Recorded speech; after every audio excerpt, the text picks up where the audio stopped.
joined by Tom Kakert of HawkeyeReport.com. Follow their great content to Tom and his guys over at Hawkeye Report. I want to move to something that has been developing all week, and today, officially, Alabama offensive tackle Kadyn Proctor is now in the transfer portal. And just for people to actually know what that means, it means he can be contacted, barring some do not contact tag. He can be contacted by other schools. We've both been given indication he is leaving Alabama. So he's officially in the portal today, Tom. I shared with some of my viewers yesterday just some intel that I've been able to gather over the last few days. I do expect him to come to Iowa, but Iowa fans have been burned before on this young man. They thought he was coming to Iowa over a year ago, and right before signing day, he flips to Bama. I guess the first thing I want to ask you is, can you give some fans who have a hard time believing me and believing maybe some other reports there extra reason to believe this could be different or this will be different? Yeah, I think it will be, and I think he's going to end up at Iowa, barring some sort of last thing. You know, I was kind of chuckle and think, well, maybe he's just like one of those like wrestling heels, and he's just going to, like, you know, hit the Iowa fans in the back with the chair again or something, like he did the first time around, you know, just to send everybody spiraling. It's going to be interesting. But here's the thing. Iowa has started classes. They started them on Tuesday. So it would behoove him to make a decision sooner rather than later, because I think you got to start getting to class and get yourself moving in that direction. And they've starting training for the winter within the football program. So I would think this weekend maybe he comes by Iowa City. I have not heard that for sure, but I would imagine that's probably what's going to happen, is visits, kind of dots the I's, crosses the T's, and then boom, we have an announcement of some sort that Kadyn Proctor's coming to Iowa. That's my anticipated outcome here. And I think he just wants to be closer to home.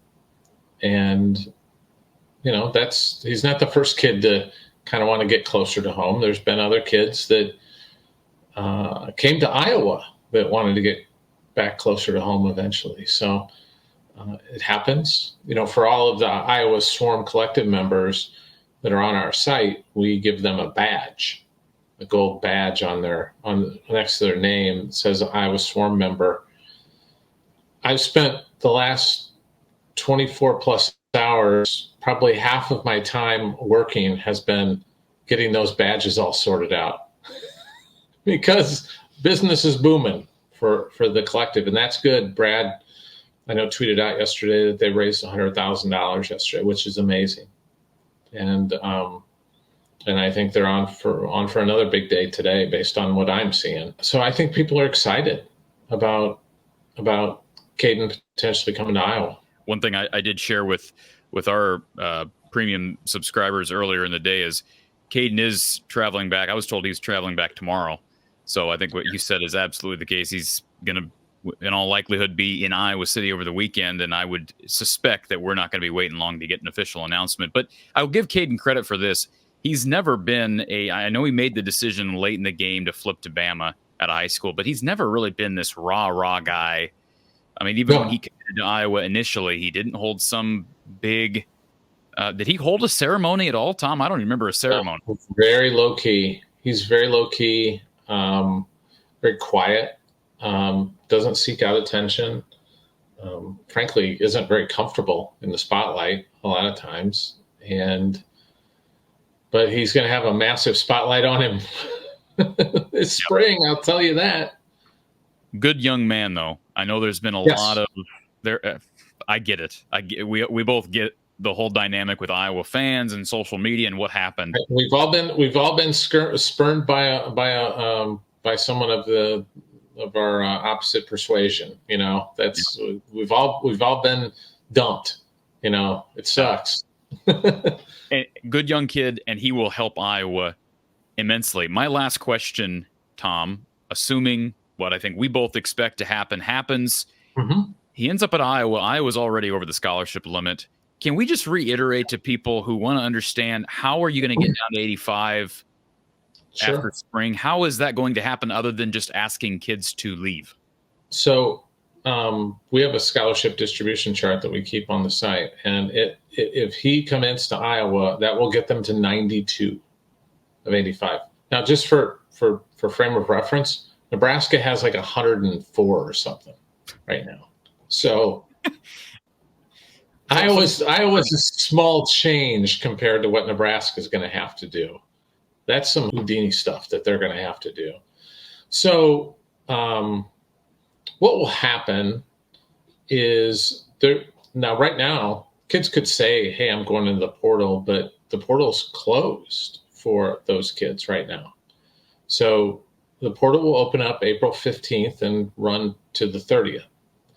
And I would expect that there's going to be some guys and here's the other thing. I think Iowa kind of wants to be in the portal a little bit too, and maybe bring in a couple guys, maybe a corner, maybe a quarterback, depending on what they see this spring.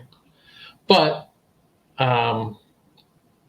they're going to probably have to have some frank discussions with some guys, maybe. There'll be some natural attrition. Guys that are just like, I'm never going to play here. I need to go somewhere else. And that's fine. And you'll probably have 3, 4, 5 guys do that, but that's not going to get you to 85 in August. And if you want to add somebody, even more. So you may have to have some frank discussions with guys and just say, look, there is no way, you're welcome to stay, but there's no way you're ever going to play here. And we'll help you find a landing spot. But might be worth your while to go in the portal if you want to play football at the college level. So that's what they're going to have to do. That's the price of doing business. And, that's what Tyler Barnes said at his signing day press conference. He can't wait for the COVID year to end. Yep. Because there's just so much roster uncertainty then. Because you want Nick Jackson and Jay Higg and Castro and Jamari and on and on and on, Luke Lachey, Luke could come back anyway, but the 6-year guys, the extra year, the COVID year guys.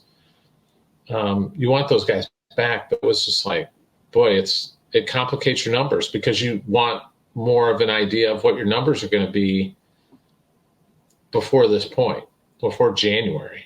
You want to know in December so you can plan, but it's not how it works.